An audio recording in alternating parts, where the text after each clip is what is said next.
Being a diehard Bengals fan could be a tough proposition, but the same way we saw them boys over in Cleveland struggle for years, kind of being the laughing stock, and now they finally have put a damn good product out on the field.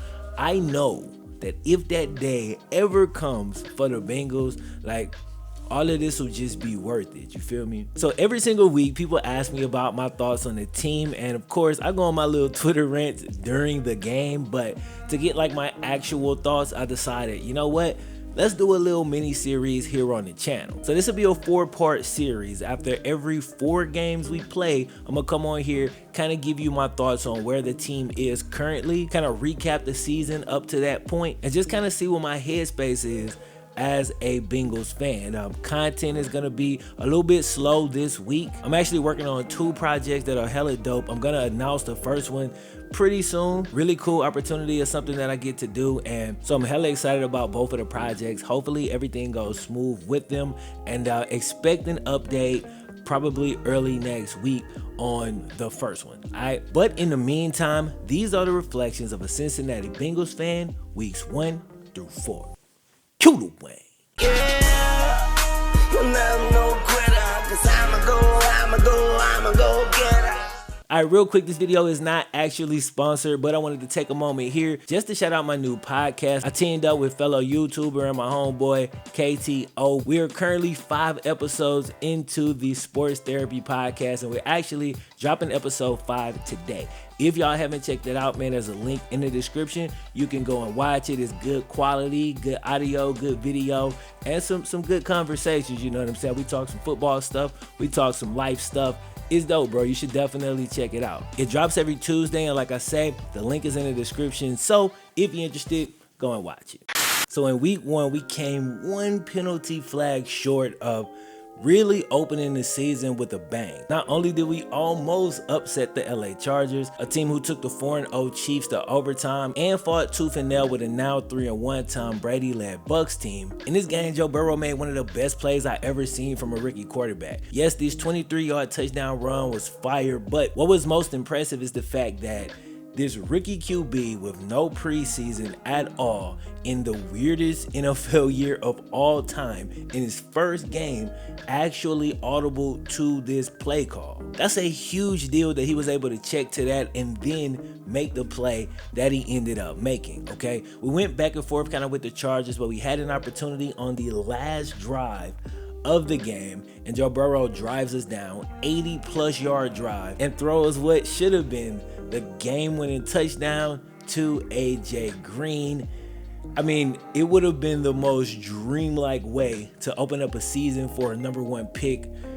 You know what I'm saying? Like, it would have been up there, okay? But of course, as fate would have it, offensive pass interference was called. The play did not count. We end up kicking a field goal, but Randy Bullock, who was great all game up until this point and has been great ever since, randomly cramps up, catches a cramp in his calf muscle as he's kicking the ball, misses it badly, and I could have at least sent it into overtime, but misses it. We lose. Boom, we're 0-1, and with that disappointment, that's how we start the season. Now, I will say this, even though I feel really bad about what happened to Tyrod Taylor, I just got to be real. If Justin Herbert plays in that game, maybe he's nervous, maybe he's not ready because it's week 1, XYZ, but if he played in that game and played the same way he played against the Chiefs and against the Bucks, maybe that game isn't as close as it was, but whatever the case was, we went against a team that was out there on the field, and we almost pulled it out. In week 2, we got ran all over by the Browns. We made some good plays and showed flashes, but outside of protecting the quarterback, stopping the run is probably our team's biggest weakness.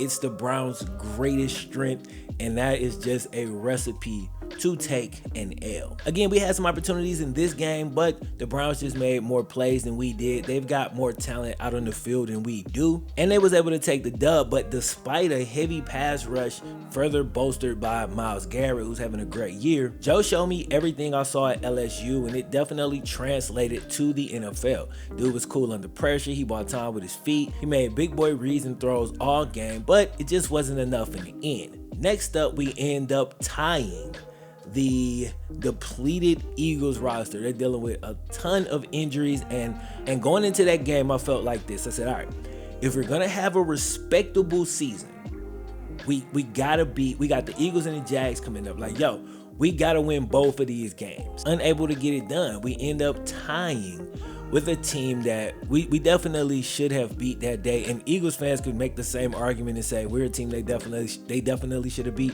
But from a Bengals fans perspective, we had hella opportunities to win that game, and we should have been able to close it out. But just some really, I mean, there's so much stuff that happens, but some really questionable calls by my defensive coordinator. That's who I'm gonna call out on that one. Even though it's a bunch of mistakes, and there are in every single game, some errors are unforced. You know what I'm saying? It's just like the touchdown we gave up right before the half. It's like, what are we doing? We're doing too much. It was barely any time left. Just, play it safe. Make them kick the field goal right there. We run some crazy scheme. It's a busted coverage. Easy touchdown right before the half. That killed us. I ain't gonna lie, bro. After this game, I was hurt. Like, I was down, bro. Like, I was very upset. I felt like the season had just slipped away, and like we needed that win to get a tie in that game. I wasn't sure if the team could bounce back from that. Like, we needed that win so bad. But just as I was getting ready to give up hope, we get the run game going versus the Jags. First time all year, okay? Offensive line doesn't give up a sack. Okay. Now listen, I know what you're thinking. Hey man, the Jags aren't a good team, blah, blah, blah. We aren't a good team. What are you talking about? The Jags came in with one win. We came in with none. All right, we had 2 wins all of last season. I don't care. Any win for us is a huge win. All right, that's where we at. That's the reality of the situation currently. And our offense moved the ball so unbelievably well when the offensive line provides time for Joe Burrow. The Jaguars clearly don't have a great pass rush. Unlike many of the teams that we've played so far, we played the Chargers with Joey Bosa and Melvin Ingram in the first game. Okay, then we played against Myles Garrett in the second game. You feel what I'm saying? So we were going up against teams with superstar defensive ends who don't even have to blitz in order to create a pass rush against teams with, good offensive lines. So just imagine what my dog Joe is going through back there behind our line in those games. Very tough matchups, okay? Just teams that really exploit our weaknesses to the fullest extent. We actually had an absolutely brutal first half with the Jaguars. We had 1 touchdown pass to Tyler Boyd called back for a holding. We ended up, instead of getting 7 there, we end up kicking a field goal, so we get 3. Then on one of the following drives, still in the first half, we get all the way down to the 1-yard line. All right, the defense pins their ears back, so we go play action, gonna toss the little one to the tight end. Ball goes through his arms, okay, and the linebacker somehow takes it from him in midair, and it's an interception on the 1-yard line, okay? And for anybody out there saying, why are you throwing the ball on the 1-yard line? You clearly haven't watched a single Bengals game. When it comes to just power blocking, like, we have struggled so mightily. Like, when we need a yard or we're on the goal line, it's damn near impossible to run, and it has been all year. So I definitely do not blame the coaching staff there. Even though I question them a lot, I did not question that call at all, because I completely understood why they went that route. That's something that actually worked for us in the Browns game as well. Going play action there and getting those little passes to the tight end has been more effective than just trying to power it in. And not that our running back isn't great, but he's getting hit in the backfield because the line just can't get that push. You know what I'm saying? They're actually not so bad at like zone blocking and stuff like that, but when it comes to just straight up power blocking, they haven't been good. So anyway, just imagine that pass, because it literally hits our tight end in the arms, that goes from being a touchdown to an interception. So it's 2 touchdowns in the first half wiped off the board. So it's a situation where we should have had 14 points, but instead we only got 3 out of it. All right. So that right there is the recipe to lose a close game later on. Just leaving points on the board. You know what I'm saying? We cannot afford to do that. Obviously, no team can, but especially not us. So I was worried. I was real worried. But we came back in the second half, man. We fought back. We finally caught a couple of breaks. We had a couple of big plays. Joe Mixon was huge. And the fact that we was able to run the ball in that game, it just really opened up our playbook. We were able to be a lot more balanced than we usually are. And the fact that we didn't give up any sacks in that game kind of gave us a glimpse into the future of what Joe can look like behind a solid offensive line. And I don't think the line got a whole lot better. Again, we just played a team who didn't really have a good pass rush. But my point is, it was nice to be able to evaluate Joe in a game where he wasn't running for his life the entire time. And that win is so huge, bro. Not only for the fans, like we was craving it, obviously, but you think about the players. Think about what they go through, bro. They show up every week. They work their ass off every single week. They go out there, they put their bodies on the line, and they come up short. Like, that just keep happening over and over and over. So to get a dub, I mean, it's just gotta feel so damn good, and you're happy that those guys get that reward. You know what I'm saying? And get the taste a victory. It's nice. Standout performances, obviously Joe Burrow, fastest rookie to throw for 300 yards in 3 straight games, currently sitting at like 1,100 yards, 6 TDs and only 2 interceptions, despite playing behind an offensive line who struggled mightily. This man give hope to Bengals fans. That's just what it is. We've been feeling that hope since we saw him playing at LSU. The dude's just everything you want in a quarterback. He's already a great leader as a rookie. He's already probably the best player on the team as a rookie. Great poise, tough as nails, mentally strong, physically strong, never complains, super accurate. Yeah, he's gonna make his rookie mistakes, but again, these first 4 games should have been preseason games, but they counted. You feel what I'm saying? He didn't get that luxury. He was just thrown out there to the wolves. He's not on a team that has a roster that's like, we're just a quarterback away. Like, it's not that situation. We got some other holes to shore up. We had the #1 pick for a reason, and some of the players that were injured last year that came back, like AJ Green, didn't end up having, at least to this point, end up having the impact that we'd hoped that they would. Despite all of that, he's managed to have the offense looking pretty damn good. The one area we've really struggled is big plays down the field. Okay, they just haven't clicked. We haven't been able to hit on him. He missed a couple. He missed AJ Green on quite a few passes that were a little bit overthrown, and AJ just couldn't go and get them. There was this weird one to John Ross earlier in the season where I swear the ball was within like grabbing distance. This man didn't even put his hands out, you know? So there's been some tough breaks with that. But because we got this one win, it really changed my entire outlook. Because if we'd have lost that game, I'd have felt a lot different than I feel today. Okay, if I'd have did this video a week ago, this would have been a completely different video, okay? Because I was pissed, I was hurt, I was discouraged as hell. But now, I'm feeling a little bit of hope. With that said, our next 4 games, bruh, we got the Ravens, the Titans, the Colts, and the Browns. So when you see me next time on that next 4-game block, yo, this might be a completely different conversation. You feel me? But right now, we 1-2-1. Obviously not great, but we played well enough for me to feel, hopeful about where we can go in the future. I really think we need to get the most out of all the assets we have, and currently we're not using all of our wide receivers, okay? We got John Ross. He has been inactive, like a healthy scratch for the last 2 weeks. We have Auden Tate. We're really not using him. Again, I'm not saying these are #1 receivers or even #2 receivers, but they are guys who possess traits that they could be utilized in the right type of offense. Because we ain't using them, I really, really hope the Bengals front office is on the phone trying to move these cats. You know what I'm saying? If we get a late draft pick, great. That's just more assets and another opportunity to hit on a player. You know what I'm saying? Obviously, the percentage of 5th and 6th round picks that come in and can make an impact isn't amazing, but it definitely happens. So why not give yourself as many opportunities as possible to make something shake in a draft? Even better if we can mess around and get a right tackle or right guard or something from somebody. That's a long shot, you feel me? But I just really feel like we have an abundance of receivers. We ain't using them all. Like, it just make common sense to move those guys and get something back before they just walk away for absolutely nothing, if it's at all possible, okay?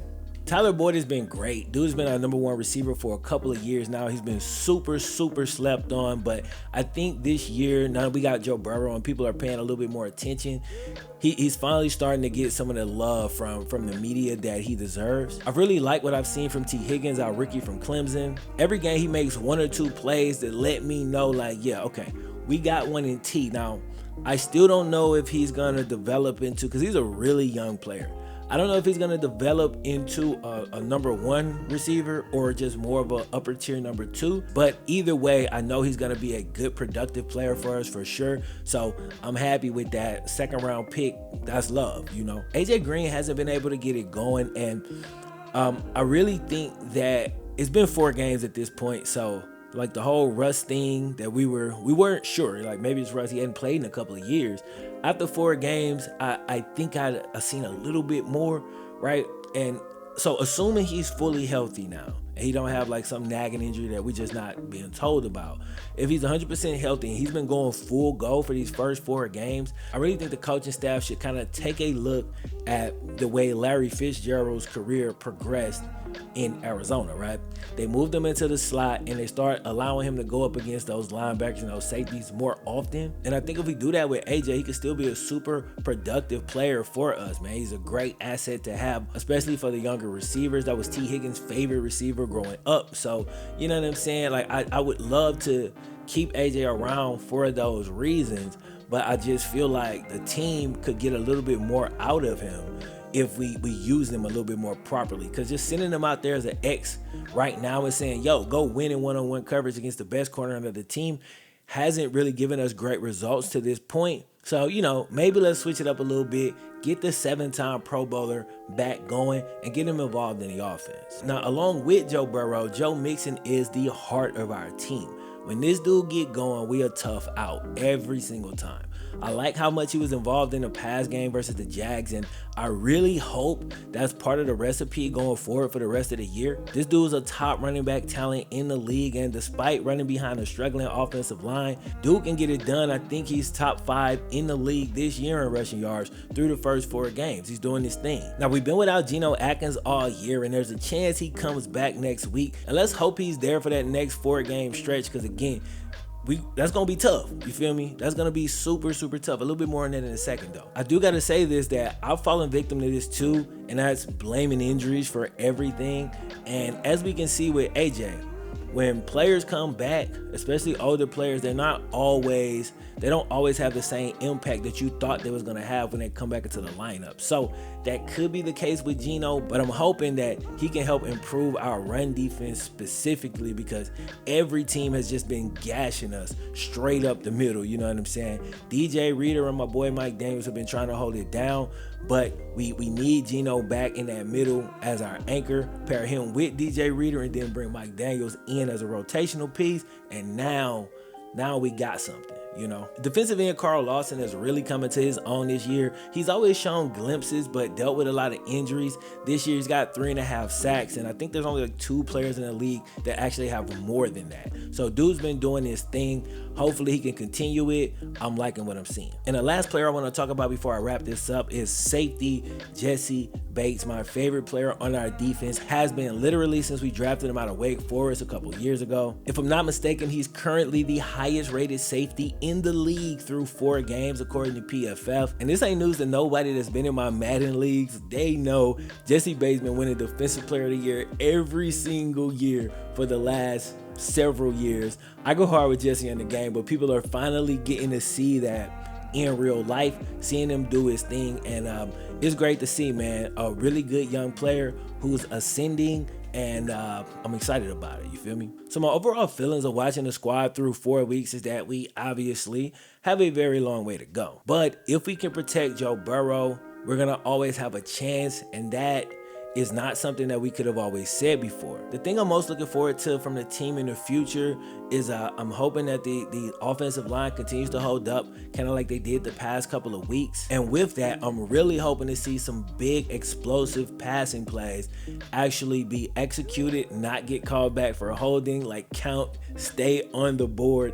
I'm hoping to see a few of those, because I think that's going to open things up even more once we can start to connect on some of those plays. With that said, the road damn sure ain't gonna be easy, as our next 4 games include, once again, the Ravens, the Colts, Browns, and the Titans. So an extremely tough stretch where we're gonna be heavy underdogs in every single one of these games, and it's a very real possibility that we can come out of that thing 1-6-1. But if that does happen, it won't necessarily mean doom and gloom. It's really going to depend on what we look like in those games. You know what I'm saying? If we're competitive, if our offense continues to work and we can see some improvements, I'll come out of those games feeling pretty good. I know there's going to be some stuff that's going to piss me off in at least 1 or 2 of these games that's gonna go really bad. And the only reason I say that is because I feel like we just got too many holes, really, and a lot of that stuff can be exploited, and it makes it damn near impossible to win. You feel me? Like, if you can't stop a dive from going 8 yards a carry,